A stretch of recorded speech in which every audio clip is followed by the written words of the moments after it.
तो ये कहानी एक ऐसे अनाथ हाई स्कूल स्टूडेंट की है जिसे एक दिन एक ऐसी मैजिकल आइटम मिलती है जिससे कि वो उस दुनिया का सबसे ज्यादा स्ट्रॉन्गेस्ट सेज बन जाता है। ये कहानी लुओ की है जो कि अपने हाई स्कूल में कॉलेज के अंदर बैठा था और मेरी ही तरह ये भी पढ़ाई में बिल्कुल ध्यान नहीं देता था। तो ये पीछे बैठ के इधर उधर की बातें सोच रहा था। तभी टीचर लुओ को नोटिस कर लेते हैं और उसको खड़ा करवा देते हैं और तब टीचर लुओ से एक क्वेश्चन पूछते हैं। अब वो खड़ा तो हो ही जाता है लेकिन वो कोई भी आंसर नहीं दे पाता, जिस वजह से वहाँ मौजूद सारे क्लास के स्टूडेंट्स उसके ऊपर हंसने लगते हैं। तभी क्लास का टॉपर जिसका नाम जैंग था वो खड़ा होता है और उस क्वेश्चन का आंसर देते हुए कहता है कि तुम्हें तो कुछ भी नहीं पता लुओ, मुझे लगता है कि तुम्हें तो यहाँ पर पढ़ाई करने के लिए आना ही नहीं चाहिए था। जैंग यहाँ पर लुओ को नीचा दिखाकर क्लास टीचर को इम्प्रेस करने की कोशिश कर रहा था और ज्यादा ओवर स्मार्ट बन के वो लुओ को घसीट के टीचर के पास ले जाता है और कहता है कि टीचर से माफी मांगो। लेकिन लुओ माफी मांगने से मना कर देता है और कहता है कि मैंने बस चैप्टर को नहीं समझा, जिस वजह से मैं क्वेश्चन का आंसर नहीं दे पाया। लेकिन जैंग लुओ के साथ जबरदस्ती कर रहा था। जब लुओ उसको पीछे हटाने जाता है तभी गलती से लुओ टीचर के रखे हुए टेबल पर उनकी कॉफी कप को गिरा देता है।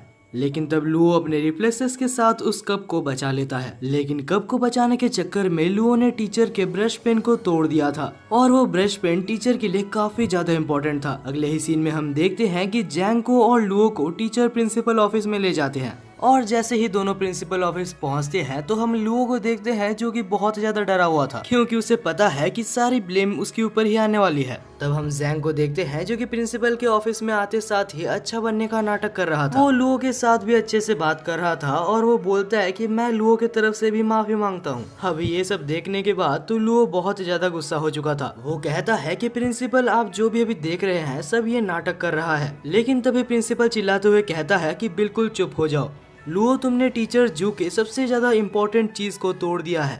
ये एक हजारों सालों इम्पोर्टेंट एंशिएंट ब्रश था जिसे कि ढूंढना लगभग इम्पॉसिबल है। लेकिन तभी टीचर जू बीच में बोलते हैं कि लुओ, तुम्हें इतना ज्यादा सोचने की जरूरत नहीं है, तुम बस मेरे लिए एक ऐसा सेम टू सेम ब्रश खोज के लाओ। लेकिन मैं तुम्हें पहले ही कह देता हूँ कि ये ब्रश तुम्हें इजीली नहीं मिलने वाली। इस ब्रश को खोजते खोजते तुम्हें बहुत चीजें पता चलेगी जिससे कि तुम्हें भी फायदा होगा और मुझे भी मेरा ब्रश वापस मिल जाएगा। अब लुओ इस चीज के लिए हाँ बोल देता है क्योंकि अगर वो ना बोलता तो उसे इस कॉलेज से निकाल दिया जाता। लेकिन लुओ जल्दी समझ जाता है कि ये कितना ज्यादा मुश्किल काम था क्योंकि पूरा शहर को एक एक जगह पर खोजने के बाद भी उसे वो ब्रश कहीं भी नहीं मिलता। वो तो ये तक सोच रहा था कि कहीं टीचर मुझे जानबूझ के सफर तो नहीं करवा रहे। लेकिन तभी घूमते घूमते लुओ को जैंग दिखता है जो कि एक जगह पर दौड़ के जा रहा था। जब लुओ उसका पीछा करता है तो उसे पता चलता है जैंग भी उसी ब्रश को खोज रहा है ताकि वो लुओ से पहले उस ब्रश को टीचर को दे सके।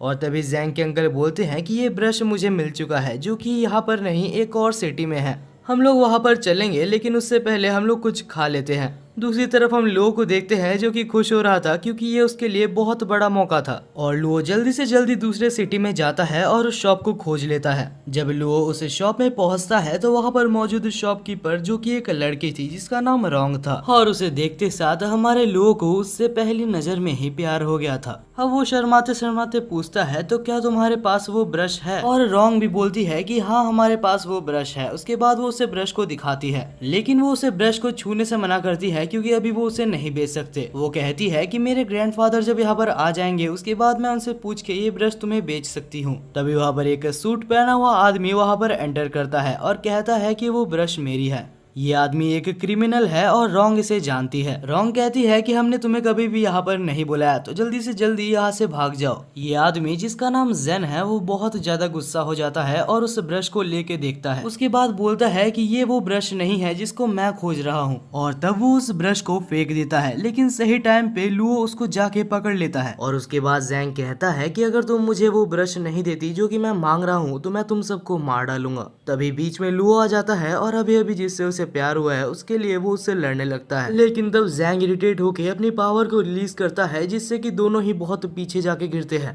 तब रोंग कहती है कि लुओ पीछे रहना। उसके बाद ही रोंग अपनी पावर को रिलीज करती है। वो कुछ आइसिकल स्पीयर्स का इस्तेमाल करती है जिससे कि जैंग के ऊपर कुछ ज्यादा खास असर नहीं पड़ता। लेकिन जैंग तब हैरान हो जाता है जब रोंग अपने पास में से एक स्नो ब्रश को समन करती है और उससे उसके ऊपर हमला करती है। तब जैंग भी सीरियस हो जाता है और वो अपने क्लाउड ब्रश को समन करता है। और इसके बाद दोनों ही पागलों की तरह लड़ने लगते हैं। लुओ सोच रहा था कि कहीं वो इनके बीच में मारा ना जाए। तब जैंग रोंग को कहता है कि मैं तुम्हें पहले ही बता दूं, तुम्हारे पास जो ब्रश है वो ताकतवर है, लेकिन तुम मुझे हरा नहीं सकती। अब हमें यहाँ पर एक पास्ट का सीन दिखाया जाता है जहाँ हमें एक ओल्ड मैन को दिखाया जाता है जो बैठ के बहुत ज्यादा ड्रिंक कर रहा था। और ये कोई ऐसा वैसा पर्सन नहीं है, ये उस दुनिया का सबसे ज्यादा स्ट्रॉन्गेस्ट सेज है। लेकिन क्योंकि अभी ये बूढ़ा हो चुका है तो वो और काम नहीं करना चाहता। उसे पता है कि वो बहुत ही जल्दी मारा जाएगा, जिस वजह से वो अपनी जिंदगी को एंजॉय कर रहा था। लेकिन उसने मरने से पहले अपनी स्पिरिट और अपनी सारी पावर्स को एक ब्रश के अंदर कैद कर दिया था। अब हमें फिर से प्रेजेंट में दिखाया जाता है जहाँ जैंग और रोंग लड़ रहे थे। और अब लड़ते लड़ते रोंग को एक झटका लगता है जिससे कि उसके पास से वही ब्रश निकल जाती है और वो ब्रश सीधा जाके लू के अंदर इंसर्ट हो जाती है। तब हम देखते हैं कि लू के अंदर कुछ चेंजेस आ रहे थे। कुछ ही देर में लू बिल्कुल बदल चुका था, उसकी प्रेजेंस बिल्कुल ही अलग हो चुकी थी। जैंग उसके ऊपर फिर से हमला करने की कोशिश करता है लेकिन वो लू की स्पीड को मैच नहीं कर पाता। तब जैंग अपना सबसे ज्यादा स्ट्रॉन्गेस्ट मूव को इस्तेमाल करता है लेकिन लू के सामने सब कुछ बेकार था। जैंग को जल्दी समझ आ जाता है कि उससे बहुत बड़ी गलती हो गई है और वो वहां से भाग जाता है। उसके जाने के बाद रोंग पूछती है, लुओ क्या तुम ठीक हो? लेकिन लुओ बिल्कुल भी ठीक नहीं होता और वो वहीं पर बेहोश हो जाता है। अगले सीन में हमें लुओ को एक अजीब सी जगह पर दिखाया जाता है जहाँ लुओ एक बोट पे होता है। लेकिन लुओ की ये खुशी भी ज्यादा देर तक नहीं टिकती क्योंकि वो बोट भी नीचे डूब जाता है। हालांकि वो सपना देख रहा था लेकिन जैसे ही वो सपने से उठता है तो वो अपने सामने रोंग को पाता है। तब रोंग के ग्रैंडफादर जिसका नाम मिस्टर वे था वो आते हैं और रोंग को इंट्रोड्यूस करते हैं। तब मिस्टर वे बोलते हैं कि तुम बेहोश हो गए क्योंकि तुम वो ब्रश की पावर्स को संभाल नहीं सकते। तब लुओ को याद आता है कि आखिर उसके साथ क्या क्या हुआ था। तभी लुओ को ये भी याद आता है कि अभी तक उसने अपने टीचर का ब्रश नहीं लिया। तब लुओ पूछता है कि मिस्टर वे क्या आपके पास वो पाइनएप्पल वाली ब्रश है? लेकिन वो तब चौंक जाता है जब मिस्टर वे कहते हैं कि मैंने उसको जैंग नाम के एक बच्चे को बेच दिया। वैसे अभी लुओ कुछ कर भी नहीं सकता जिस वजह से वो दुखी होके वहाँ से जाने लगता है। लेकिन तब मिस्टर वे कहते हैं कि तुम चिंता मत करो, हमारे शॉप में तुम्हारे साथ तो बहुत कुछ हुआ है तो तुम इस ब्रश को रख सकते हो। और इसके बाद मिस्टर वे कहते हैं कि तुम जो ब्रश यहाँ पर लेने आए थे ये उससे भी काफी ज्यादा वैल्यूएबल है। अब हमें दूसरा सीन दिखाया जाता है जहाँ हमें एक लड़की दिखाई जाती है जो कि लाल कलर की ड्रेस पहनी थी और वो चुपके से एक रेस्ट्रिक्टेड जगह पर घुस के वहाँ पर जाना चाहती थी। लेकिन तभी वहाँ पर गार्ड उसको पकड़ लेता है। लेकिन तब वो लड़की बहाना देते हुए कहती है कि मैं बस वॉशरूम खोज रही थी और यहाँ पर आ गई। तब गार्ड उसे बाहर जाने का मैप देता है और वहाँ से जाने के लिए बोलता है।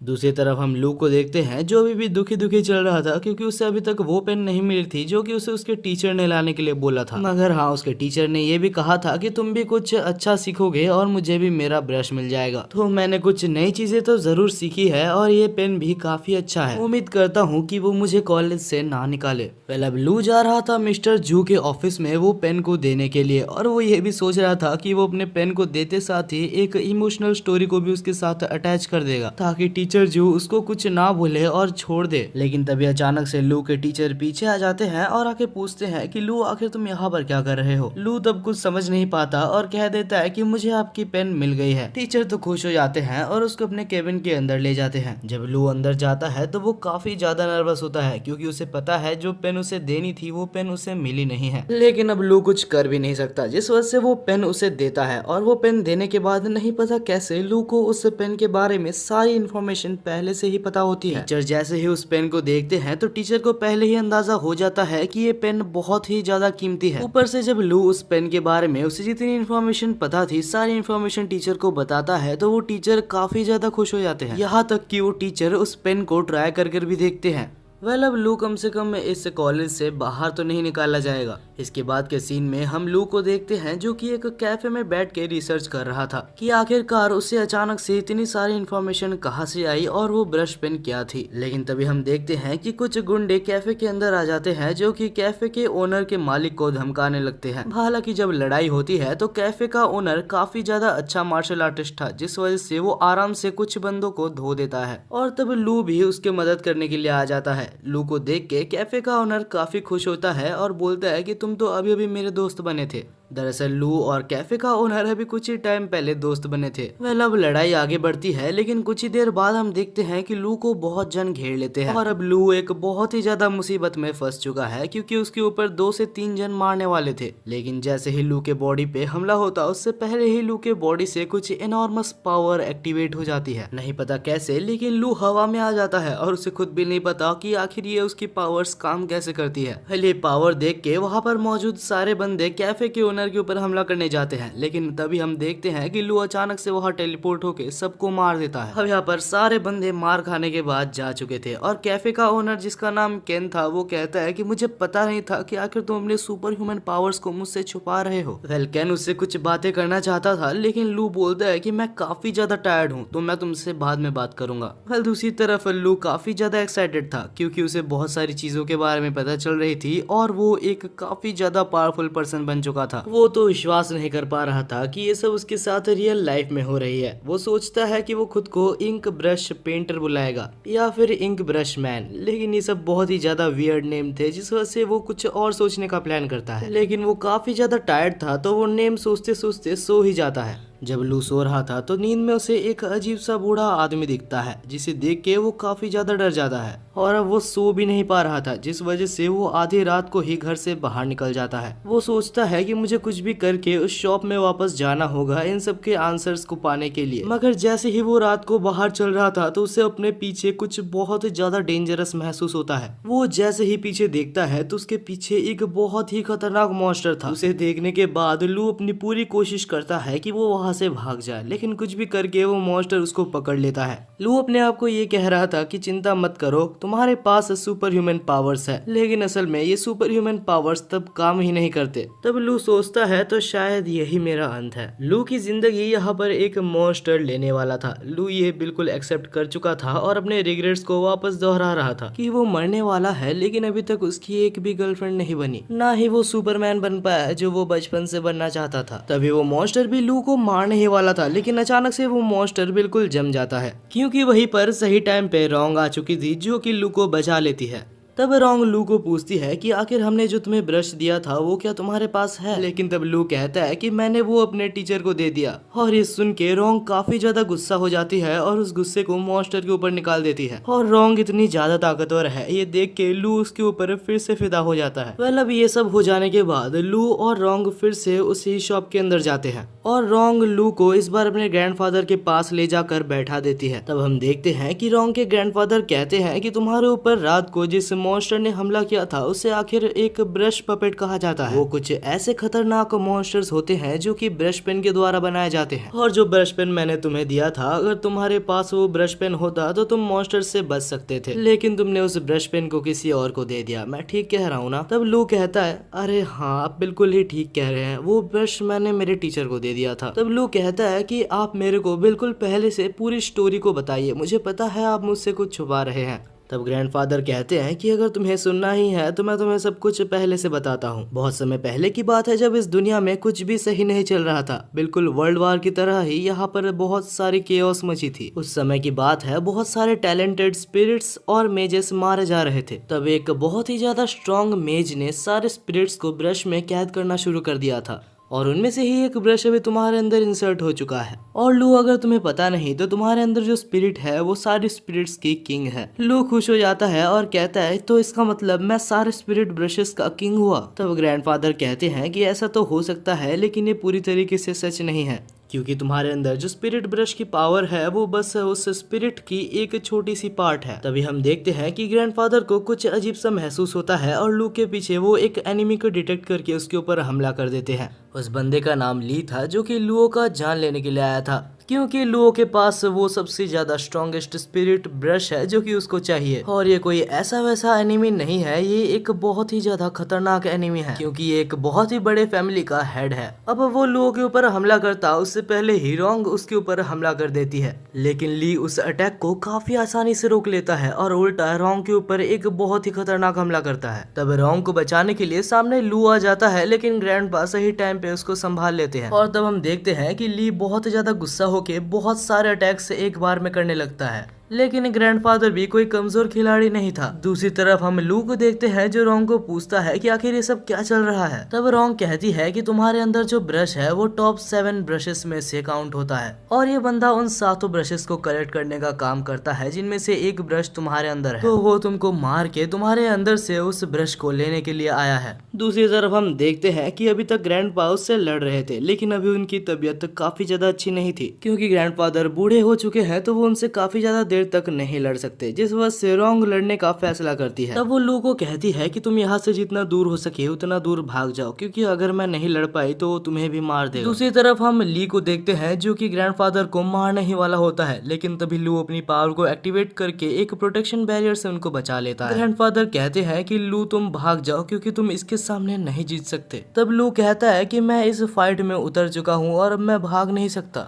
लेकिन लू का स्टेमिना ज्यादा देर तक नहीं टिकता, जिस वजह से ली उसको पकड़ के उसको मारने वाला था। लेकिन तभी हम देखते हैं कि बीच में ग्रैंडफादर आ जाते हैं जो कि उस अटैक को अपने ऊपर लेके अपने आप को मार देते हैं, लेकिन मरने से पहले वो उसको बहुत अच्छा खासा डैमेज कर देते हैं, जिस वजह से ली को उस टाइम के लिए वहां से जाना पड़ता है। वेल इसके बाद हमें ग्रैंडफादर को दिखाया जाता है जो कि मरे नहीं थे। उसके जाने के बाद वो मुश्किल से बैठते हैं और लू को कहते हैं कि तुम्हें जल्द से जल्द उस ब्रश को अपने अंदर से निकालना होगा और इसका कोई ना कोई तरीका मैं जरूर ढूंढ निकालूंगा। लेकिन तब लू कहता है कि आप चिंता मत कीजिए, मैं इस ब्रश को कंट्रोल करना जरूर सीखूंगा। मैं अपने वजह से आप दोनों की लाइफ को खतरे में नहीं डालना चाहता। मैं कसम खाता हूँ कि मैं इस ब्रश पेन को चलाना सीखूंगा और आप दोनों को ही प्रोटेक्ट करूंगा। तब ग्रैंडफादर कहते हैं कि अगर तुम यही चाहते हो लू तो यही सही। इस ब्रश पेन को चलाना मुश्किल जरूर है, लेकिन मैं तुम्हें ट्रेन जरूर करूंगा, लेकिन उससे पहले मैं थोड़ा रेस्ट कर लूं ताकि मेरा ये जख्म ठीक हो सके। तब रोंग कहती है कि आप चिंता मत कीजिए, जब तक आप रिकवर नहीं होते तब तक रोंग को ट्रेनिंग देने की जिम्मेदारी मेरी हुई। वेल इतना कुछ होने के बाद भी हमारा नल्ला मेन कैरेक्टर अभी खुश हो रहा था क्योंकि रोंग उसको ट्रेनिंग देने वाली है। अब दूसरी सीन में हमें रोंग को और लू को दिखाया जाता है जो कि स्कूल में थे और सब लू को बहुत ज्यादा टेंशन दे रहे थे, और भला क्यों ना दे क्योंकि उसके साइड में ही रोंग भी उसके साथ ही चल रही थी। अब इसके बाद ही रोंग लू को एक लाइब्रेरी में ले जाती है और कहती है कि तुम्हें यहाँ पर सारे इम्पोर्टेंट पोएम्स को रिसाइट करना होगा, क्योंकि सारे पोएम्स को जानने के बाद ही तुम ब्रश की फुल पोटेंशियल को समझ पाओगे। लू भी बहुत ज्यादा परेशान हो जाता है क्योंकि उसे लग रहा था कि उसे पढ़ाई नहीं करनी होगी, लेकिन यहाँ भी उसे पोएम्स याद करने होंगे। वह रोंग काफी ज्यादा टेंशन में थी, जिस वजह से लू उसको एक जोक सुना के उसको हंसाने की कोशिश करता है, लेकिन अफसोस रोंग हंसती नहीं है। और तभी वहाँ पर जैंग आ जाता है जो आकर लू की फिर से बेइज्जती करने लगता है। वो कहता है कि अगर तुम्हें बस मजबूरी में ही लू के साथ रहना है तो तुम उसे छोड़ सकती हो, और अगर तुम्हें पोएम्स ही चाहिए तो मेरे को सारे पोएम्स याद है। ये सब सुन के लू बहुत ज्यादा परेशान हो गया था और इतना गुस्से में था कि उसे कुछ भी समझ नहीं आ रहा था। तब जैंग अपने आप को रोंग से इंट्रोड्यूस करता है और कहता है कि लू एक बहुत ज्यादा बेकार स्टूडेंट है। वो इतना ज्यादा घटिया है कि कुछ दिन पहले उसने कुछ ऐसा काम किया था जिससे कि वो कॉलेज से निकाल दिया जाता। तब लू को लगता है कि ये सब सुनने के बाद रोंग उसकी हेल्प नहीं करेगी या ही उसके साथ रहेगी, लेकिन भाई वो कहते हैं ना कि मेरी वाली अलग है। बस वैसे ही रोंग यहाँ पर उल्टा जैंग को ही रोस्ट कर देती है। वो कहती है कि तुम बस अपने आप को अच्छा दिखाने की कोशिश कर रहे हो, भले ही तुम एक नालायक हो। और ये सुनने के बाद वहाँ पर मौजूद सारे स्टूडेंट्स उसके ऊपर हंसने लगते हैं, लेकिन इस जैंग गधे को अभी तक समझ नहीं आया। उसे लग रहा है कि वो बस जबरदस्ती लू के साथ है और उसे लग रहा है कि वो लू से रोंग को छीन लेगा। कुछ समय बाद हमें दिखाया जाता है कि रोंग और लू एक पेड़ के नीचे बैठे होते हैं। लू को अभी तक विश्वास नहीं हो रहा था कि उसके लिए रोंग ने स्टैंड लिया। वो सोच रहा था कि क्या यही असली प्यार है। अब अगर इन सब बातों को साइड में रख दिया जाए तो लू को सारे पोएम्स याद हो गए थे, लेकिन उसे एक भी पोएम समझ नहीं आया था। तब रोंग उसके साइड में आके बैठती है और कहती है कि जो भी ब्रशेस होते हैं वो प्रिफर करती है कुछ जीनियस लोगों के अंदर जाने के लिए, कुछ ऐसे लोग जिनको पोएम्स और उनके ऑथर के बारे में सारा कुछ पता होता है, ताकि वो सारे ब्रशेस अपनी फुल पोटेंशियल का यूज कर सके। लेकिन तुम्हारे जैसे गधे के अंदर एक ब्रश चला गया है, जिस वजह से वो कभी भी अपने फुल पोटेंशियल का यूज नहीं कर पा रही। लू सोच रहा था कि बस यही देखना बाकी रह गया था, इसने मेरे मुंह पे मेरे को गधा बोल दिया। और ये सारी बातें पेड़ के पीछे से से जैंग सुन रहा होता है। वो अभी सोचता है कि अगर ये सच बात है तो मेरे को भी एक ब्रश पेन ले ही लेना चाहिए। दूसरी तरफ लू पढ़ाई कर करके थक चुका है तो उसे लगता है कि उसे अभी एक ब्रेक तो ले ही लेना चाहिए। तब रोंग कहती है कि जब वो ली तुम्हारे सामने रहेगा तो तुम्हें पूरी अपनी जिंदगी से छुट्टी मिल जाएगी। ली जूगे फैमिली से बिलोंग करता है और वो फैमिली एक बहुत ही ज्यादा पॉपुलर फैमिली है जो कि अभी तुम्हारे पीछे पड़ा है और उस फैमिली से कोई भी लड़ना नहीं चाहता। तो तुम्हें जल्दी से जल्दी तुम्हारे अंदर मौजूद ब्रश पेन के बारे में जानना होगा। जितना जल्दी तुम जानोगे उतने ही अच्छे से तुम उसे यूज कर पाओगे। और हमारा नल्ला बेरोजगार लू अभी भी बस छुट्टी लेने के बारे में सोच रहा था। तभी अचानक से नहीं पता कैसे लेकिन उसके अंदर मौजूद सारे ब्रशेस के बारे में उसे इन्फॉर्मेशन पता लग जाती है और वो सारी इन्फॉर्मेशन रोंग को समझा देता है। तब हमें बताया जाता है कि लू यहाँ पर आने से पहले अपने टीचर के पास गया था जिससे कि वो सारी इन्फॉर्मेशन कलेक्ट करके लाया था। बस वही क्योंकि वो रोंग को इम्प्रेस करना चाहता था। और हाँ, ये काम भी करता है क्योंकि ये सब सुनने के बाद रोंग लू को देखकर पहली बार अपनी जिंदगी में स्माइल करती है। और ये सब होने के बाद लू अपने ही ख्यालों में खो गया था जिस वजह से रोंग उसको एक जोर का मारती है और उसको बोलती है कि और ज्यादा पढ़ाई करो। तब दूसरी तरफ हम जैंग को देखते हैं जो कि मिस्टीरियसली अपने अंकल से बात कर रहा था और कहता है कि अंकल जल्दी से जल्दी मेरे लिए एक स्पिरिट ब्रश को खोजो। तब उसके अंकल भी कहते हैं कि मैंने पहले से ही एक स्पिरिट ब्रश तुम्हारे लिए रखा हुआ है।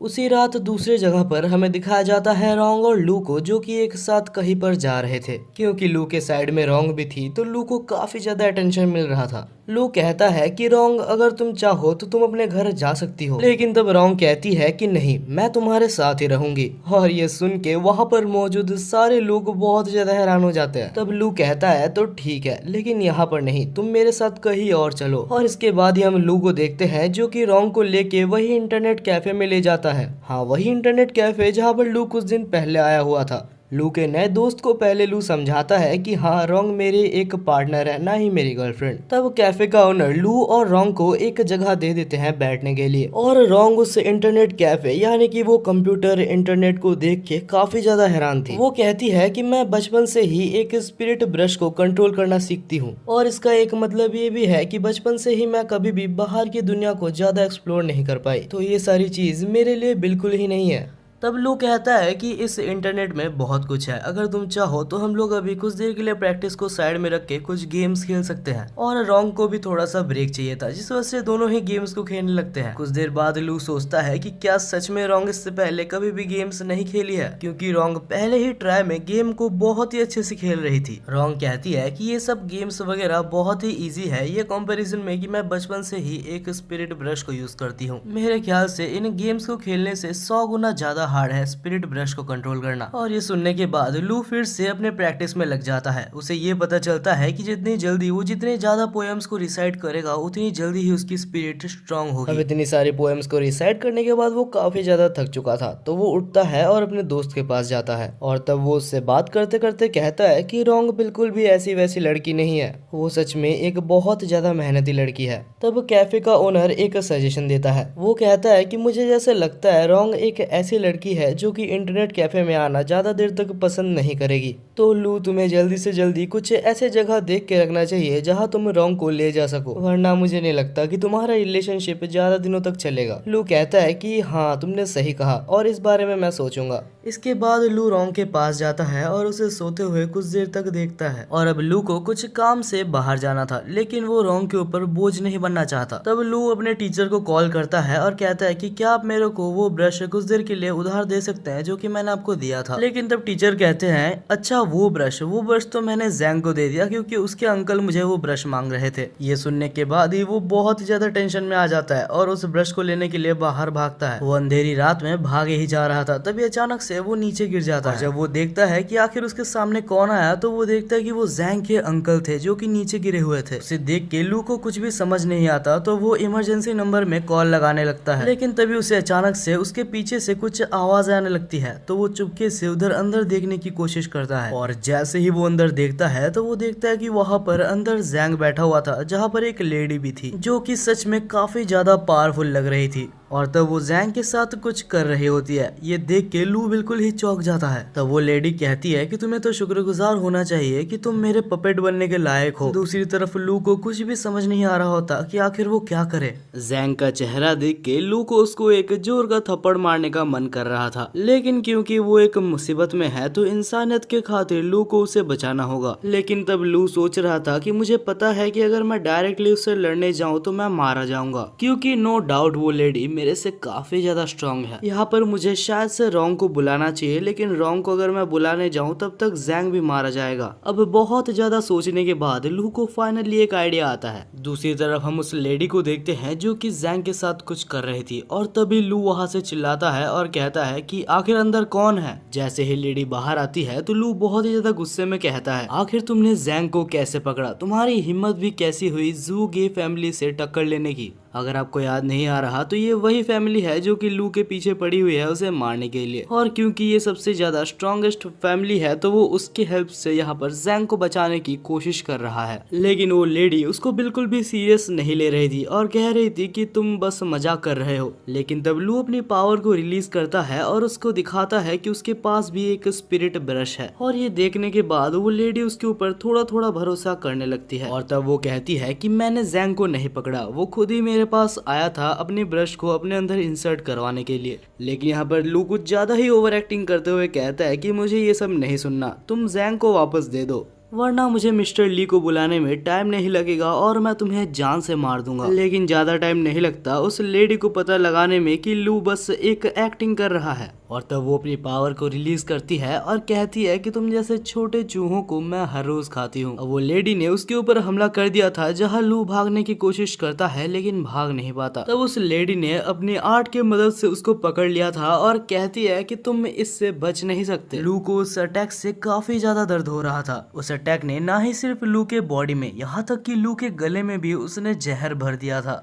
धीरे धीरे अभी उस लेडी को भी लू के साथ खेलने में मजा नहीं आ रहा था, तो वो डिसाइड करती है कि वो लू को मार देगी। और अब फाइनली जब वो उसकी जान लेने ही वाली थी तब लू को कुछ समझ नहीं आता कि आखिर उसे क्या करना चाहिए। तब उसे याद आता है वही पोयम जो कि उसने पढ़ी थी, और तब वो उस पोयम को रिसाइट करने लगता है और अचानक से लू के अंदर एक बहुत ही ज्यादा पावर ब्लास्ट होता है। लू को खुद भी नहीं पता था कि आखिर एक पोयम से उसके अंदर इतनी ज्यादा पावर कैसे आ गई। लेकिन जो भी है, इस पावर को देख के वो लेडी बिल्कुल ही चौंक गई थी। उस लड़की को भी थोड़ा सा भी क्लू नहीं था कि आखिर लू अभी कितना ज्यादा स्ट्रांग बन चुका है। लू यहाँ पर बिल्कुल ओवर पावर्ड हो रहा था। तब यहाँ पर सनराइज भी आ जाता है, और सनराइज के साथ ही लू को एक और पोयम याद आता है। उस पोयम को रिसाइट करते साथ ही लू एक बहुत ही ज्यादा खतरनाक हमला करता है, जिससे कि कुछ पर्पल फॉक्स जाके उस लेडी को मार देते हैं। हालांकि अभी तक लू को काफी सारे पोयम्स याद थे, तो वो सारे पोयम्स को याद करता है और एक बहुत ही बड़ा पर्पल वेव बनाता है, और इस बार उसके आखिरी अटैक से वो मारी जाती है। भाई, हमारी ओपी मेन कैरेक्टर की पढ़ाई यहाँ पर सच में काम आई, तो शायद मुझे भी पढ़ लेना चाहिए। वेल, देखा जाए तो दूसरी तरफ जैंग अभी भी जिंदा था। ये एक अच्छी बात भी है और शायद एक बुरी बात भी है। अब लू उसको पकड़ता है और रोंग के पास ले जाता है। जैंग यहाँ पर बिल्कुल ही एक ज़ॉम्बी की तरह बन चुका था। जब लू रोंग के पास जैंग को ले जाता है तब रोंग कहती है कि इसके ऊपर ब्रश का कंट्रोल हो चुका था, लेकिन लकीली ये बच चुका है क्योंकि इसका कंट्रोल अभी तक ब्रेन के ऊपर नहीं आया था। रोंग उसको पूरी तरीके से क्योर नहीं कर पाती, लेकिन उसके प्रोसेस को थोड़ा स्लो कर देती है। और तभी वहाँ पर जैंग के फादर भी आ जाते हैं, जो कि जैंग को बचाने के लिए लू का शुक्रिया अदा करते हैं और उसे कुछ पैसे भी देते हैं। अब हमें कुछ देर बाद दिखाया जाता है जहाँ पर रोंग और लू एक जगह पर बैठे थे, और रोंग कहती है कि तुमने बहुत ही बढ़िया काम किया लू, मुझे तुम्हारे ऊपर गर्व है कि हमने जो सीखा उसका तुमने बहुत ही अच्छी तरीके से यूटिलाइज किया, और ये कॉम्प्लीमेंट हमारे लू के लिए कोई छोटी बात नहीं थी। दूसरी तरफ हमें उस कैफे ओनर को दिखाया जाता है जिसका नाम येन था। वो देखता है कि जमीन में कुछ गिरा हुआ है, और जैसे ही वो उसको खोलता है तो कुछ अननोन पावर उसके अंदर चली जाती है। रोंग और लू दौड़ते दौड़ते वहां पर आते हैं, और तब लू कहता है कि अरे ये तो वही ब्रश है जो कि मुझे उस लेडी को हराने के बाद मिली थी। रोंग कहती है कि अगर तुम्हें कोई ब्रश मिला था तो तुम्हें पहले कहना चाहिए था, और अगर ये सच में एक ब्रश ही है तो हमें कोई चिंता करने वाली बात नहीं है, क्योंकि ये बस बेहोश ही हुआ है। जैसे ही ये नींद से उठता है तो वो कहता है कि लू, मुझे पहले से पता था कि तुम एक सुपरमैन हो, बस अभी मुझे कह ही दो कि आखिर तुम एक अच्छे सुपरमैन हो या फिर तुम एक बुरे सुपरमैन हो। लू कहता है अरे भाई रुक जा, मेरे को बताने का मौका तो दे। और इसके बाद ही लू कहता है कि हम लोग कोई बुरे आदमी नहीं है। तभी यन कहता है अगर ऐसा है तो मैं भी एक सुपरमैन बन चुका हूँ। और उसके बाद ही यन कहता है कि चिंता मत करो, अगर तुम्हारे ऊपर कोई हमला करेगा तो मैं तुम्हें बचा लूंगा। लेकिन तब रोंग कहती है कि रुक जाओ, तुम्हें बस अभी अभी तुम्हारी पावर मिली है, तुम्हें पता भी नहीं है कि आखिर तुम्हारी पावर क्या है। तब यन कहता है नहीं, तुम समझ नहीं रही हो, मैं अपने दोस्त को बचाने के लिए मर भी सकता हूँ। अगले सीन में हम देखते हैं रोंग, लू और यन को जो कि एक जगह पर बैठे थे। यन को ये पता लगाना था कि आखिर उसके अंदर जो ब्रश गया है आखिर उसका मालिक कौन है, लेकिन उसके बारे में किसी को भी नहीं पता, तो उसकी ओरिजिन को खोजने में उसे बहुत टाइम लग जाएगा। तभी हम देखते हैं कि साइड में से एक पेशेंट गुजरता है जिसके सिर पे खून था, और उस खून को देखते साथ ही यन के फिंगर टिप्स ग्लो करने लगते हैं। उसे लगता है कि उसकी पावर्स जाग गई है। लू उसे देख के चौंक जाता है, लेकिन तब रोंग कहती है कि उसके पास मत जाना क्योंकि हमें नहीं पता आखिर इसकी पावर क्या है। तब ये अचानक से नहीं पता क्या होता है, लेकिन तीनों ही एक ब्लैक स्पेस में आ जाते हैं और वहां पर कोई अननोन पावर तीनों के ऊपर ही हमला कर रही थी। रोंग कहती है कि ये पांचों कलर्स जो तुम्हें दिख रहे हैं ये बहुत ही खतरनाक है, तुम्हें इससे बच के रहना होगा या फिर ये तुम्हारे ऊपर कंट्रोल कर लेगा। हालांकि कुछ देर लड़ने के बाद लू को वो पावर कैप्चर कर लेता है और उसके वजह से रोंग का जैसे ही ध्यान भटकता है तो उसको भी वो पावर कैप्चर कर लेता है। लेकिन क्योंकि रोंग भी अभी मुसीबत में है तो लू आखिर उसकी मदद कैसे ना करता। अरे समझो भाई, ऐसे भी लू को बहुत ही कम मौके मिलते हैं रोंग के सामने हीरो बनने का, नहीं पता कैसे, लेकिन लू अपने पावर्स की मदद से होश में आ जाता है और रोंग को भी होश में लाता है। रोंग होश में आने के बाद कहती है कि ये पावर्स काफी ज्यादा खतरनाक है, जरूर इसके पीछे जो भी है वो ज़ूगे फैमिली से रिलेटेड होगा और वो पक्का लू को मारने के लिए ही आया होगा। तब रोंग अपने पावर का यूज करती है और अपने आइस मैजिक की मदद से उन सारे पावर्स को रोकने के लिए एक आइस बैरियर बना देती है। लेकिन तब एनिमी बहुत सारे डीमंस को समन करता है, जिस वजह से वो सारे डीमंस जाके रोंग के ऊपर हमला करने लगते हैं और तब फिर से रोंग के ऊपर रेड लाइट हमला कर देते हैं और रोंग फिर से रेड लाइट के वश में आ जाती है। तब रोंग को बचाने के लिए लू रोंग के सामने आ जाता है और उसको उस हेलुसिनेशन से बाहर लाता है। लू इन सब चीजों में इतना ज्यादा खो चुका था कि उसे पता भी नहीं था कि पीछे से एक डीमन आके उसके चेस्ट से उसके हाथ को आर पार कर चुका था। जैसे ही लू को ये चीज पता लगती है तो वो कहता है कि रोंग यहाँ से जल्दी भाग जाओ। तब वो डीमन लू को उठाता है और उसको उठा के यन के ऊपर फेंक देता है।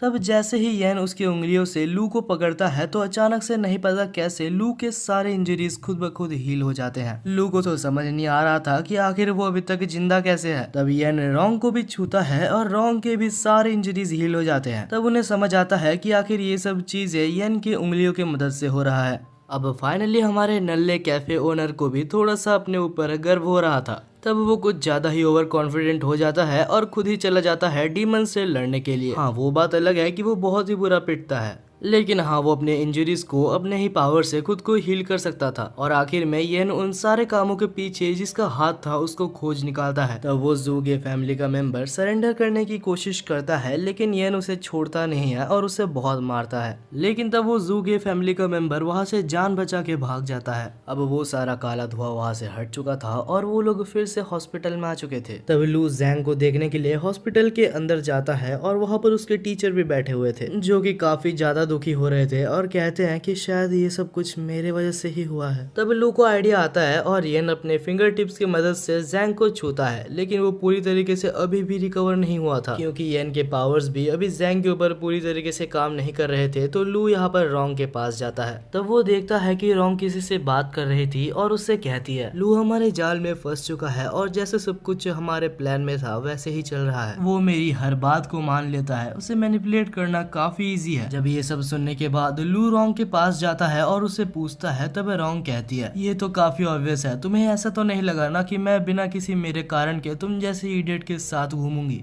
अब ये सब सुनने के बाद लू का दिल पूरी तरीके से टूट चुका था। उसे पता नहीं था कि रोंग बस उसका इस्तेमाल कर रही है।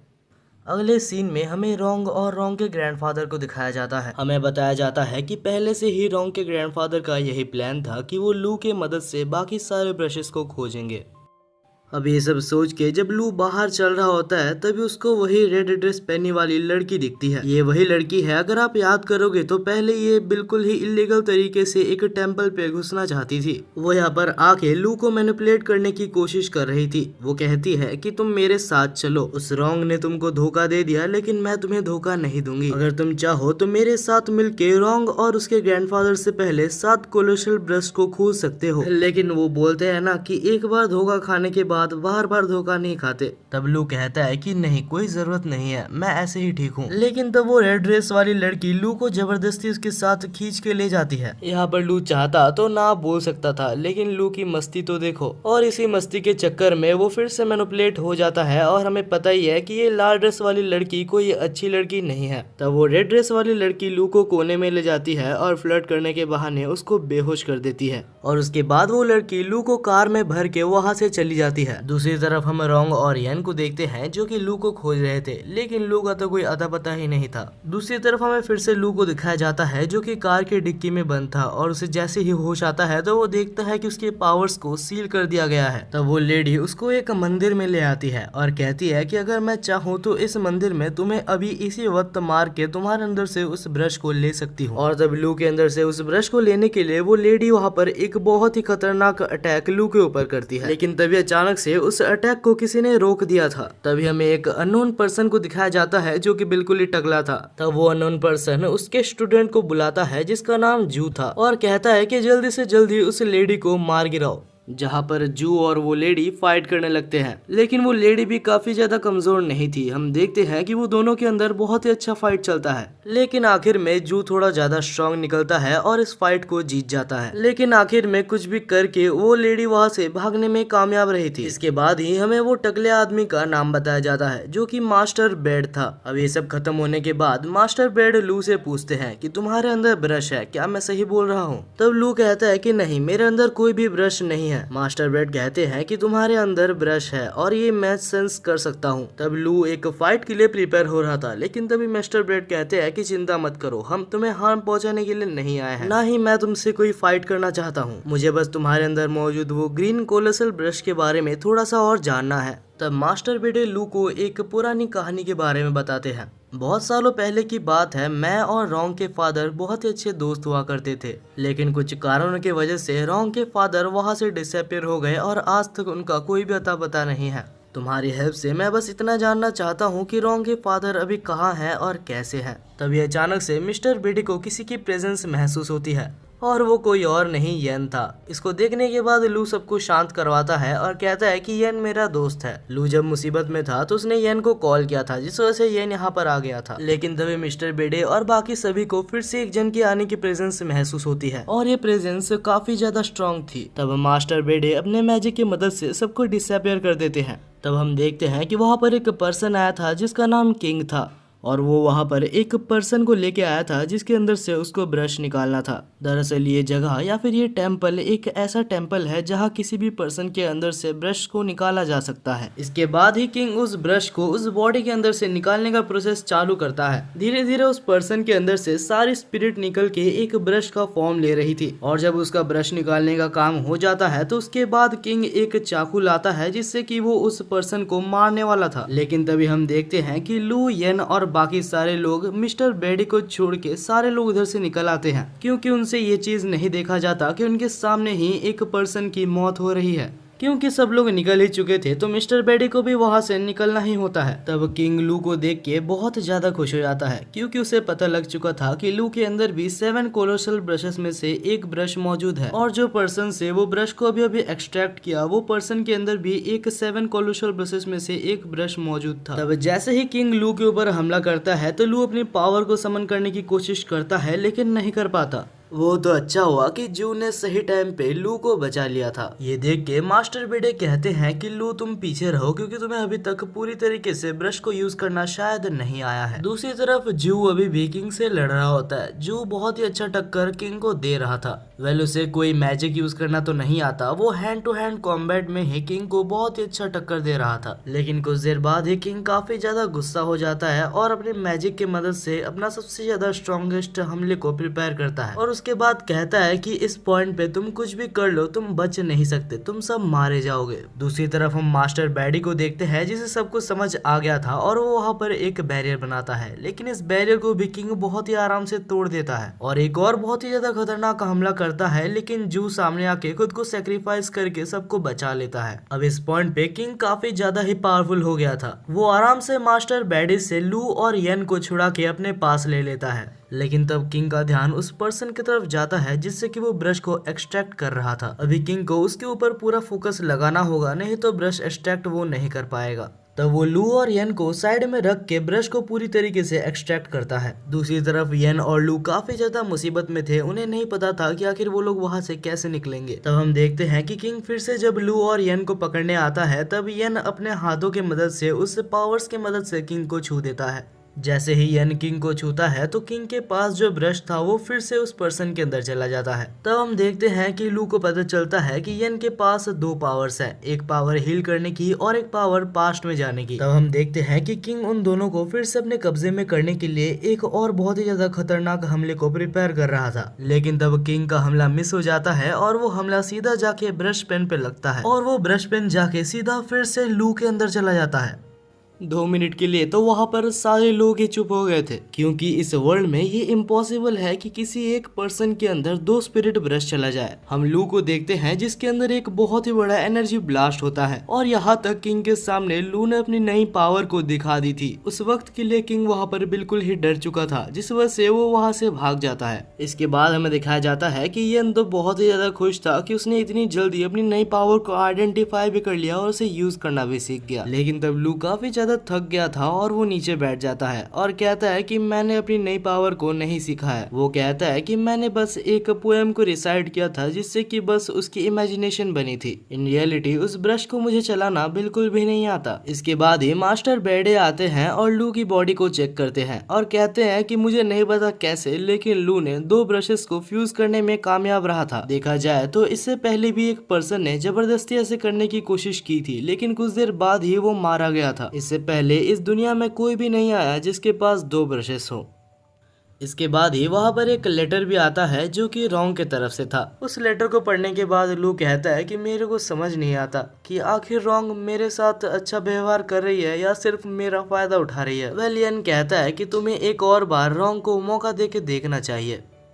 दूसरी तरफ हम लू, मिस्टर बैडे और येन को देखते हैं जो कि जाते हैं उनके विलेज में ताकि किसी भी तरीके से हो, लेकिन लू के अंदर से जो 2 ब्रशेस हैं उनमें से एक को एक्सट्रैक्ट किया जा सके, क्योंकि अगर ये ना किया जाए तो इसकी कोई गारंटी नहीं है कि लू कब तक जिंदा रहेगा। अब लू, येन और मिस्टर बेडे उस विलेज के चीफ के पास जाते हैं, क्योंकि अगर सबसे ज्यादा इन्फॉर्मेशन किसी को होगी तो वो विलेज का चीफ ही होगा। जब चीफ ये सुनता है कि लू ने खुद के अंदर 2 ब्रशेस को एब्जॉर्ब किया है, वो भी बिना किसी हार्म के, तो वो कहता है कि शायद तुम्हारी बॉडी थोड़ी डिफरेंट है और तुम चाहो तो बहुत ही अच्छे और आगे तक जा सकते हो। लेकिन तब लू कहता है कि मुझे इसकी जरूरत नहीं है और जल्दी से जल्दी प्लीज आप कुछ भी करके मेरे अंदर से ब्रश को निकाल दीजिए, क्योंकि मैं सिंगल नहीं मरना चाहता। अब लू की दुख भरी कहानी सुनने के बाद चीफ कुछ करने की कोशिश करता है। वो अपने आप को लू के साथ अटैच कर लेता है और कोशिश करता है कि वो लू के अंदर से एक ब्रश को निकाल ले, और ये चीज काफी ज्यादा हार्ड थी और ये करते करते चीफ काफी ज्यादा थक गया था। चीफ कुछ देर के लिए बैठा ही था कि अचानक से कहीं से हमला होता है और चीफ की जान चली जाती है। एक विलेज का चीफ अचानक से मर जाना कोई छोटी बात नहीं है, जिस वजह से पूरी विलेज में अफरा तफरी मच जाती है और हम देखते हैं कि वहाँ पर एक लड़की आती है जो ये सब वहाँ पर देख के सबको बता देती है।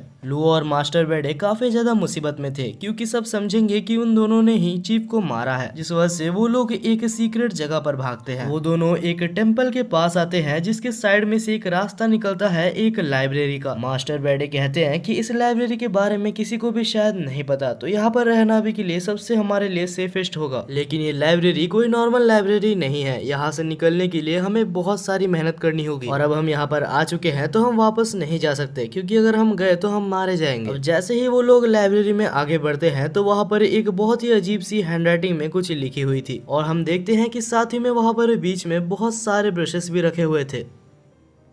अचानक ही उन ब्रशेस को लू और मिस्टर बैडी के प्रेजेंस महसूस हो जाते हैं, जिस वजह से वो लोग एक्टिवेट हो जाते हैं और अभी इनमें से कुछ ब्रशेस मॉन्स्टर के फॉर्म ले चुके थे। तब हमें बताया जाता है कि ये मॉन्स्टर्स ब्रश पपेटियर्स है जिनको सिर्फ साउंड सुनाई देता है, इनको दिखाई नहीं देता। तब लू इसी चीज का फायदा उठा के वहाँ पर मौजूद सारे ब्रश पपेटियर्स को मार डालता है। लू की फाइटिंग स्किल्स देख के मास्टर बैडी काफी ज्यादा इम्प्रेस हुआ था। इसके बाद ही वो लोग वहाँ पर मौजूद सारे सिंबल्स को देखने लगते हैं और हमारा जीनियस टकला यानी कि मास्टर बैडी ये निकाल लेता है कि कहाँ पर एग्जिट हो सकता है। वो लोग एग्जिट के पास जाते हैं लेकिन वहाँ पर कोई भी डोर नहीं था। लू को बहुत ही ज्यादा टेंशन हो रहा था कि उनको यहाँ से निकलना ही होगा, जिस वजह से वो गधा अपना दिमाग को यूज नहीं करता और अपने मैजिक पावर को समन करके उस गेट को ही तोड़ देता है। और उसके बाद मास्टर बैडी को कहता है कि जब मैं स्ट्रेस में रहता हूँ तो ऐसा ही होता है। बाकी दूसरी तरफ मास्टर बैडी काफी ज्यादा टेंशन में थे क्योंकि उन्हें नहीं पता कि आखिर चीफ कैसे मारे गए। और हमें यहाँ पर एक बहुत ही ज्यादा शॉकिंग चीज बताई जाती है। आखिरकार चीफ मास्टर बैडी के खुद के फादर थे।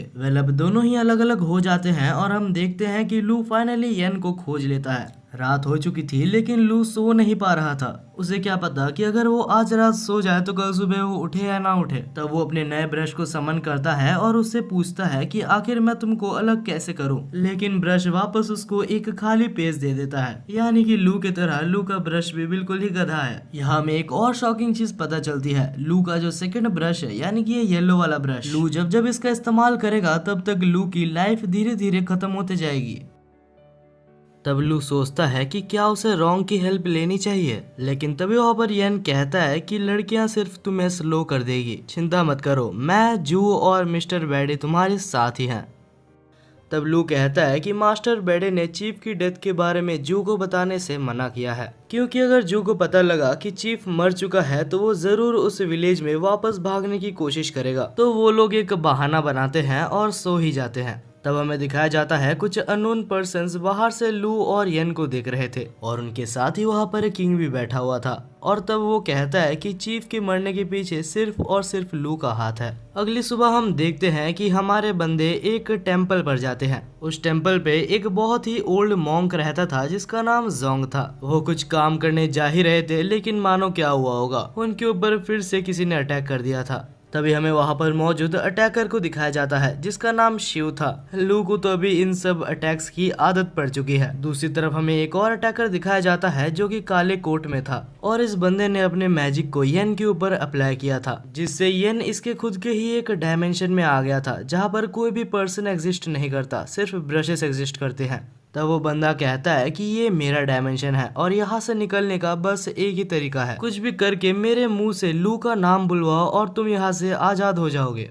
येन यहाँ पर बिल्कुल ही बुरी तरीके से फंस चुका है। अब येन को अपनी राइमिंग स्किल्स तो दिखानी ही होगी। दूसरी तरफ हम लू को देखते हैं जो कि अपनी जान बचा के भाग रहा था, लेकिन तब अटैकर शिव उसके ऊपर हमला करती है और कहती है कि हमारे चीफ को मार के तुम ऐसे नहीं भाग सकते। तब लू खुद को प्रोटेक्ट करने के लिए अपनी पावर से एक स्वॉर्ड को समन करता है, लेकिन अनफॉर्चुनेटली वो स्वॉर्ड काफी ज्यादा वीक था। लू तब अपनी पावर्स को फिर से समन करने की कोशिश करता है लेकिन वो भी काम नहीं करता। लू अभी अटैकर शिव से काफी ज्यादा बुरा पिट रहा था, लेकिन तब अटैकर शिव सामने आती है और कहती है कि चिंता मत करो, तुम सिर्फ अकेले नहीं पिट रहे, तुम्हारे दोस्त तुमसे भी ज्यादा बुरा पिट रहे हैं। हमें दिखाया जाता है कि येन अभी भी उसी के वश में होता है, जहां दूसरी तरफ जू को किंग मिल के मार रहा था। अब प्रेजेंट में अटैकर शिव लू को मारने ही वाली थी, लेकिन तब लू स्माइल करता है और वहां पर धुआं धुआं करके वहां से बच जाता है। बाद में वो एक ड्रैगन समन करके लड़ने की कोशिश करता है लेकिन लड़ नहीं पाता।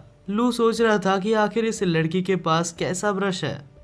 दूसरी तरफ हमें येन को दिखाया जाता है जो कि अभी भी उसी जगह पर फंसा हुआ था, लेकिन तब वो दिमाग लगाता है और कहता है कि मेरे पास अपने कोई पोएम्स है ही नहीं जिससे मैं राइम करूं। तब सामने खड़ा अटैकर काफी ज्यादा गुस्सा हो जाता है और कहता है तुम्हें एक कला को इज्जत देनी नहीं आती, तुम एक ब्रश पेन के हकदार नहीं हो। और यही सेम चीज येन का प्लान भी था। येन का प्लान था कि वो धीरे धीरे उसको भड़का दे जिससे कि ये बैरियर कमजोर होने लगे, और होता भी ऐसा ही है क्योंकि कुछ देर बाद ही वो बैरियर इतना ज्यादा कमजोर हो जाता है कि येन उसको आराम से तोड़ देता है। येन बाहर आके जब लू की तरफ देखता है तो लू की हालत बहुत ही ज्यादा बुरी थी। मतलब वो लड़ तो नहीं पा रहा था लेकिन मरा भी नहीं था।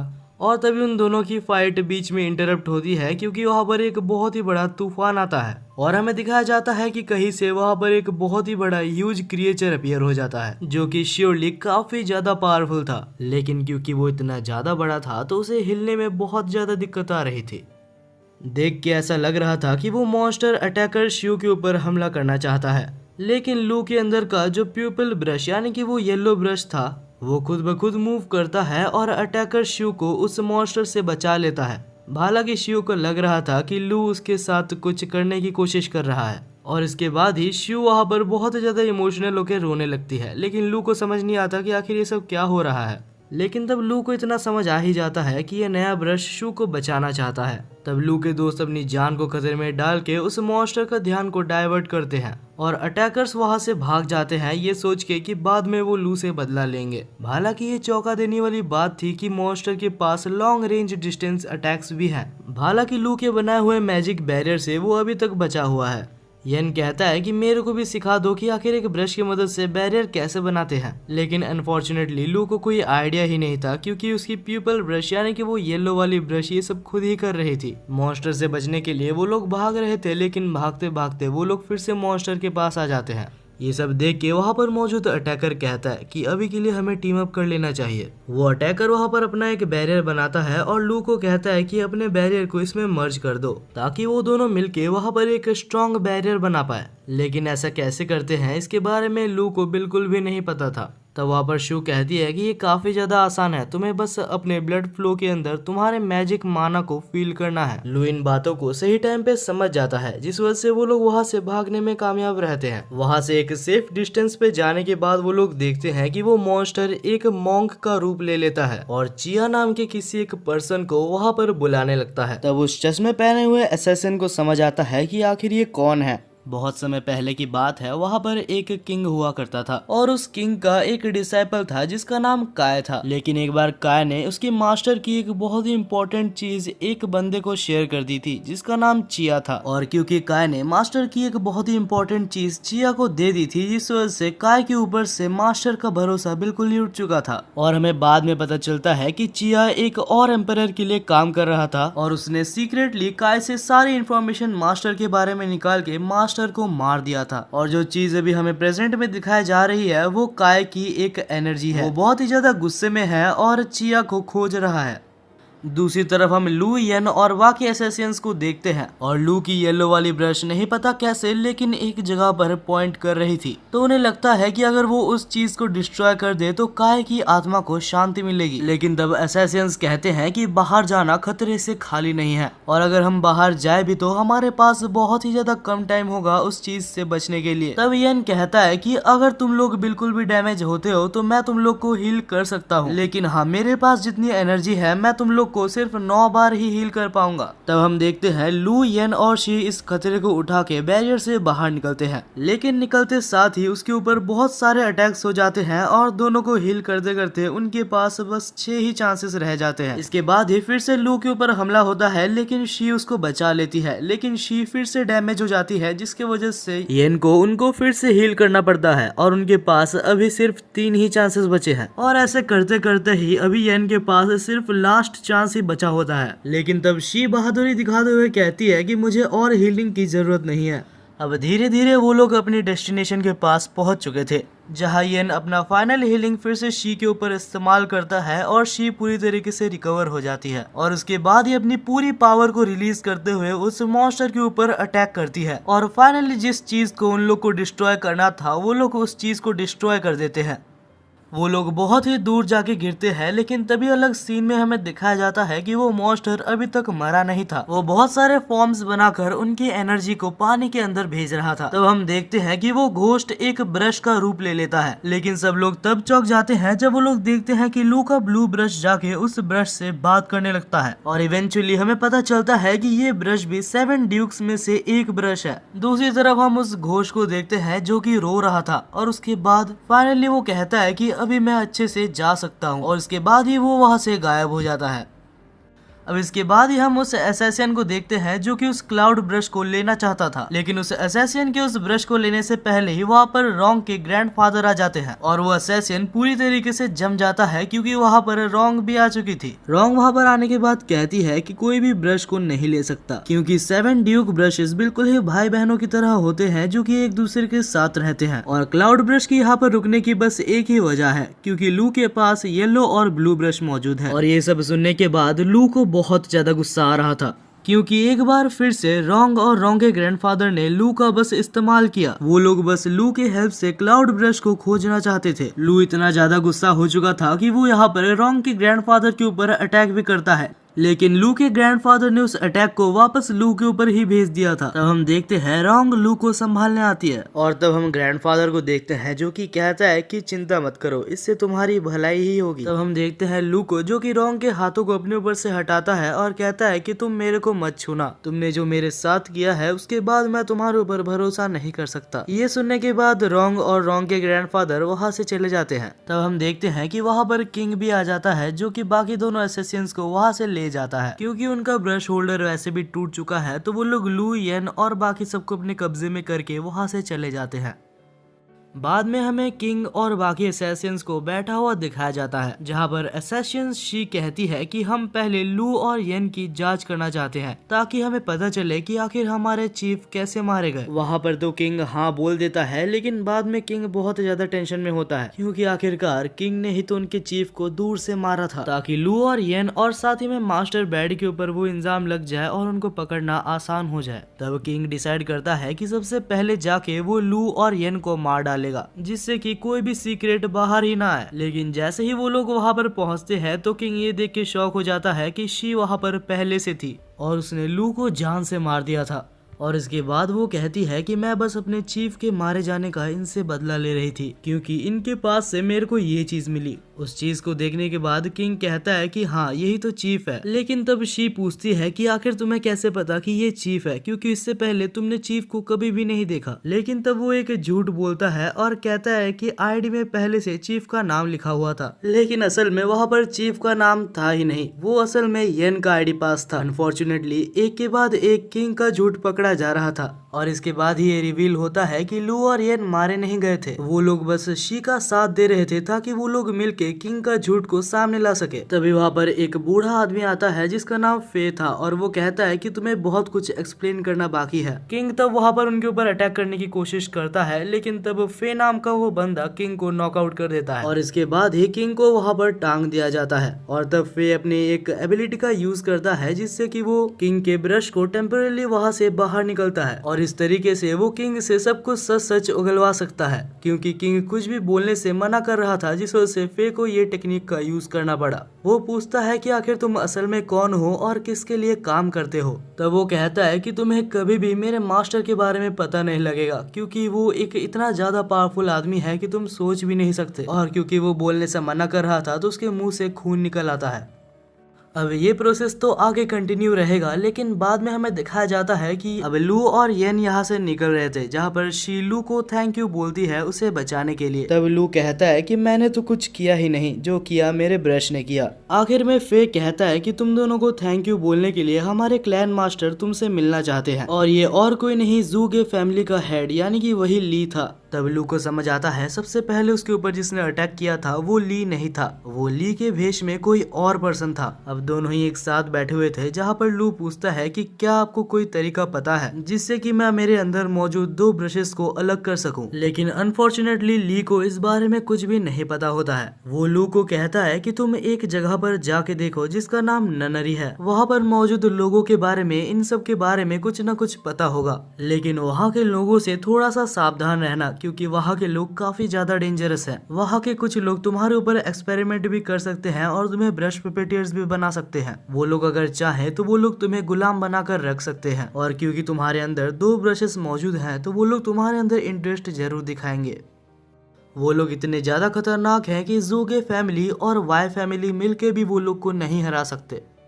अब हमें कुछ दिनों बाद का सीन दिखाया जाता है जहाँ जू की फैमिली ली और येन को वहाँ पर रखे हुए थे एज अ गेस्ट। वहाँ पर वो लोग उनकी बहुत ज्यादा ट्रीटमेंट ले रहे थे। कुछ दिनों के लिए लू और येन काफी ज्यादा मजे करते हैं, लेकिन फिर वो लोग नोटिस करते हैं कि आखिर जू के फैमिली उनके ऊपर इतना ज्यादा ध्यान क्यों दे रहे हैं। तभी लू को मास्टर बैडे का एक मैसेज आता है जहां वो कह रहा था कि उसके पास ननरी की कुछ इन्फॉर्मेशन है और उसे एक गुड न्यूज भी मिली है 2 ब्रशेस को स्प्लिट करने के लिए। लेकिन सबसे इम्पोर्टेंट वो ये कहता है कि जू के फैमिली एक बहुत ही बेकार फैमिली है, तुम्हें जल्दी से जल्दी वहाँ से निकलना होगा। और तभी वहाँ पर शिव भी आ जाती है जो कहती है कि मैं तुम्हारी हेल्प करूंगी यहाँ से निकलने में, लेकिन बदले में तुम्हें भी मेरी हेल्प करनी होगी। चीफ के मरने के पीछे जिन जिन का हाथ है उन्हें मारने के लिए। कुछ देर बाद हमें दिखाया जाता है कि उसी रात वो लोग वहाँ से निकलने में कामयाब भी रहते हैं, लेकिन निकलने से पहले ही उनको वहाँ पर एक पर्सन दिखता है। लू, येन और शी तब हैरान थे जब वो पर्सन उन्हें रोकता नहीं है, लेकिन अभी वो लोग एक लूप में फंस चुके थे। वो लोग जितनी बार भी गेट से निकल रहे थे वापस वो लोग मेंशन के अंदर आ जा रहे थे और ये सब काम पक्का इसी बंदे का है।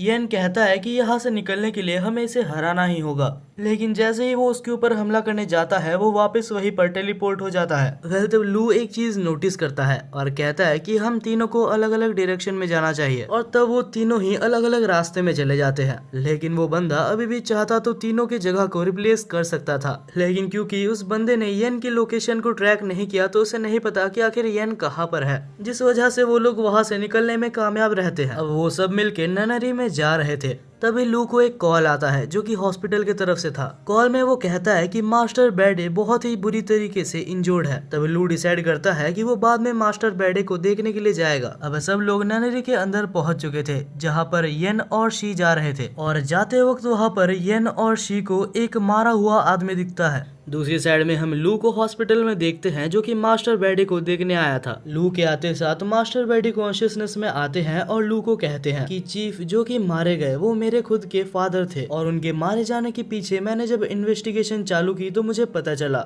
लू तुम्हें पहले से तो ये पता ही है कि वाई फैमिली और जू के फैमिली दुश्मन है, लेकिन इन्वेस्टिगेशन के टाइम में मुझे पता चला कि वाई फैमिली और जू के फैमिली के बीच में एक ट्रेटर मौजूद है, यानी कि वो वाई फैमिली की हर इंफॉर्मेशन जाके जू के फैमिली को बताता है। मास्टर बेडी कहता है कि मैं उनके पीछे पीछे ही था और मैंने उनको बात करते हुए सुना कि वाई फैमिली और जू के फैमिली के सबसे ज्यादा इम्पोर्टेंट और सबसे ज्यादा पावरफुल ब्रशेस को वो लोग चुराने की कोशिश कर रहे थे। फर्दर जब मैंने उनका पीछा किया तो मैंने देखा कि वो दोनों ननरी के पास जा रहे थे और वहाँ पर मैं पकड़ा गया और उन दोनों ने मुझे बहुत ज्यादा मारा। और तभी लू को ध्यान में आता है कि येन और शी अभी ननरी के अंदर ही हैं। दूसरी तरफ येन और शी उस मरे हुए आदमी को देख रहे थे। शी काफी ज्यादा टेंशन में थी क्योंकि उसे लग रहा था कि मास्टर ने उससे कुछ छुपाया है। सब कुछ जानने के लिए येन और शी ननरी के अंदर भागते हैं। दूसरी तरफ लू येन को कॉल करता है लेकिन येन उठाता नहीं है, तो लू वहाँ से निकलता है जल्दी से जल्दी उनके पास जाने के लिए। दूसरी तरफ लू और शी वहाँ पर पहुंच चुके थे और वो लोग देखते हैं कि वही चश्मा वाला एसेसियन और साथ ही में मास्टर फे वहीं पर होते हैं और वो लोग मौजूद वहाँ पर ननरी के मास्टर से लड़ रहे होते हैं और उस ननरी के मास्टर के साथ उसका ट्रेटर भी था। शी बीच में कूद के उसका हेल्प करना चाहती थी, लेकिन तब येन उसको रोकता है और कहता है कि पहले सिचुएशन को अच्छे से समझ जाते हैं। और तभी वहाँ पर एक पावरफुल ब्रश पपेट आ जाता है और ननरी के ब्रश पपेट इतना ज्यादा पावरफुल होते हैं अगर वो चाहता तो उस चश्मे वाले एसेसियन को उधर ही मार सकता था। लेकिन तब मास्टर अपने ब्रश को समन करके अपने पावर्स को एक्टिवेट करता है और उसकी पावर को देख के येन भी चौंक गया था क्योंकि उसकी पावर काफी ज्यादा इंसेन थी और 1 सेकंड के अंदर ही उस ब्रश पपेट को वहाँ से हटा देता है। तब वो देखता है कि इन सारे ब्रश पपेट को वहाँ पर मौजूद ननरी का मास्टर कंट्रोल कर रहा था। तब फे उसके ऊपर हमला करने जाता है, लेकिन उसके हमला करने से पहले ही वहाँ पर बीच में फिर से एक और ब्रश पपेट आ जाता है। तब ननरी का मास्टर वहाँ पर मौजूद सारे ब्रश पपेटियर्स की पावर्स को भी बढ़ा देता है, लेकिन फे अभी भी अपनी पावर्स की मदद से उन पपेट्स को काफी आसानी से हरा देता है। लेकिन तब खुद ननरी का मास्टर मैदान में उतर जाता है और हम देखते हैं कि वो फे को यहाँ पर ब्रश पपेटियर ही बनाने वाला था, लेकिन तब शी और येन बीच में कूद जाते हैं और फे को बचा लेते हैं। हालांकि लड़ते वक्त येन को एक मॉन्स्टर हमला कर देता है और वो दूर जाके गिरता है। वो कहता है कि मैं तो बस फे को रिकवर करने वाला था, मैं बेकार ही में बैठ जाता हूँ। वेल येन और शी को समझ आ जाता है कि उनकी पावर यहाँ पर यूजलेस है लेकिन तभी हमारे वहाँ पर हीरो की एंट्री होती है। लू वहाँ पर आते साथ ही अपने पावर्स के मदद से बहुत सारे सोल्जर्स को समन करता है। लू येन को उठाता है और एक स्ट्रॉन्ग हैंडशेक देता है, यानी कि मानो वो ये कह रहा था कि चिंता मत कर दोस्त, मैं आ चुका हूँ। हैंडशेक के साथ ही लू येन के हाथों में कुछ देता है। अब जैसे ही वो लोग मिलकर हमला करने वाले थे तभी ननरी का मास्टर अटैक करता है और शी, येन और साथ ही में मास्टर तक को बेहोश कर देता है। उसने एक ऐसा हमला किया था जो कि धीरे धीरे उनके पास से एनर्जी लेके उनको मार देगा। तब वो कहता है कि मुझे पता है तुम यहाँ पर इसलिए आए हो ताकि तुम अपने ब्रश को सेपरेट कर सको। लू के पास और कोई भी ऑप्शन नहीं था सिवाय उसके बात मानने के। तब ननरी का मास्टर कहता है कि मेरी बात ध्यान से सुनो, यहाँ से थोड़े आगे जाते ही तुम्हें एक छोटा सा मेंशन दिखेगा, उसके अंदर जाना सबके लिए पॉसिबल नहीं है। वहाँ पर 4 ड्रैगन्स रहते हैं और साथ ही वहाँ पर एक मास्टर कैलीग्राफर रहता है जिसको कि बहुत ही मुश्किल से उस जगह पर सील किया गया है। तुम्हें अपने येलो ब्रश का यूज करके उस मेंशन के अंदर जाने का मौका मिलेगा और वहाँ पर जाने के बाद तुम अपने पेन्स को सेपरेट कर सकते हो। तब लू भी मान जाता है और अपनी ब्रश की मदद से उस जगह के अंदर चले जाता है। वैसे वो जगह अंदर से बिल्कुल ही अलग और बहुत ही ज्यादा सुंदर थी। बाहर हम ननरी के मास्टर को देखते हैं जो कि कहता है कि इसके अंदर जो भी गया है वो मरा हुआ ही वापस आया है। लू जब वहाँ पर सेक्रीफाइस हो जाएगा तो यहाँ जाने का रास्ता खुल जाएगा और साथ ही साथ हमें लू के ब्रशेस भी मिल जाएंगे। दूसरी तरफ हमें लू को दिखाया जाता है जो कि 4 ड्रैगन से घिरा हुआ था, लेकिन कोई भी ड्रैगन उसके ऊपर हमला नहीं कर रहा था क्योंकि लू के पास जो ब्लू ब्रश है वो उनसे बात कर सकती थी। और तभी वहाँ पर कैलीग्राफर भी आता है और कैलीग्राफर को देख के लू बिल्कुल ही चौंक गया था। तब हम देखते हैं कि कैलीग्राफर उसको अपने साथ एक रूम में ले जाता है और वहाँ पर उसे एक ड्रिंक देता है। ड्रिंक को पीते साथ ही लू के सारे इंजरीज हील हो जाते हैं। दूसरी तरफ हम येन को देखते हैं जिसका हाथ चमक रहा था। लू ने येन के हाथों में एक ऐसा चीज दिया था जिससे कि वो पूरी तरीके से रिकवर हो गया था। येन रिकवर होने के बाद चुपचाप से फे और शी को रिकवर कर देता है और उनको रिकवर करने के बाद वो तीनों मिलके फिर से उनके ऊपर हमला करने लगते हैं। दूसरी तरफ हम फिर से लू और कैलीग्राफर को देखते हैं। कैलीग्राफर कहता है कि तुम्हारे पास 2 ऑप्शंस हैं, या तो तुम अपने अंदर से दोनों ब्रशेस में से एक ब्रश को निकाल दो या तो तुम्हें एक ऐसी पावर मिलेगी जिससे कि तुम उनको बचा सकते हो। तब लू दूसरे ऑप्शन को सिलेक्ट करता है और उसको सिलेक्ट करते साथ ही लू को एक बहुत ही ज्यादा ओवर पावर्ड स्किल मिलती है और उस स्किल के साथ वो बाहर जाके 1 सेकंड के अंदर वहां पर मौजूद सारे एनिमीज को हरा देता है। और उसके बाद वो ननरी के मास्टर को पकड़ के पूछता है कि आखिर तुम्हारा मास्टर कौन है। तब वो कहता है कि हमारे मास्टर का नाम हैन जॉन है। और जैसे ही वो उसके मास्टर का नाम लेता है तो उसके मास्टर के द्वारा वो मारा जाता है। तब लू को याद आता है कि उसके टीचर ने भी बहुत पहले ये नाम को बोला था। तभी वहाँ पर सनराइज होता है और लू सोचता है कि आखिर उसे आगे क्या करना है। और इसी के साथ फाइनली हमारे इस एनिमे का सीजन 1 खत्म होता है। ये एनिमे काफी ज्यादा अच्छा था और अगर मुझे इस एनिमे को रेट करना होगा तो मैं इसे 8/10 की रेटिंग दूंगा। और यार कमेंट सेक्शन में ये तो जरूर से बता के जाना कि आप कितना रेटिंग इसको देना चाहते हैं। वैसे तो ये एनिमे बहुत ज्यादा अच्छा भी नहीं था, लेकिन यार अगर आपको इस वीडियो को देखने में मजा आया तो यार दोस्त समझ के एक सब्सक्राइब तो आप कर ही सकते हैं। अगर आप सब्सक्राइब कर लेते हैं तो आपको इसका पार्ट 2 बहुत ही जल्दी मिल जाएगा और मुझे भी मोटिवेशन मिलेगी पार्ट 2 बनाने के लिए। जैसे ही इस एनिमे का सीजन 2 आएगा तो मैं आपको वादा करता हूँ कि मैं आपको इसका पार्ट 2 जरूर से लेके आऊंगा। बाकी यार वीडियो को हाइप कर देना, देखते हैं आप मेरी 1 महीने की मेहनत को कितना ज्यादा रेस्पेक्ट करते हो। वेल मैं माफी भी मांगना चाहूंगा क्योंकि मुझे 1 महीना लग गया, लेकिन अगर इस वीडियो पे अच्छा रिस्पॉन्स आता है तो मैं वादा करता हूँ कि इसके बाद इतना ज्यादा लेट नहीं होगा। वेल तब तक के लिए मिलते हैं एक नए वीडियो में।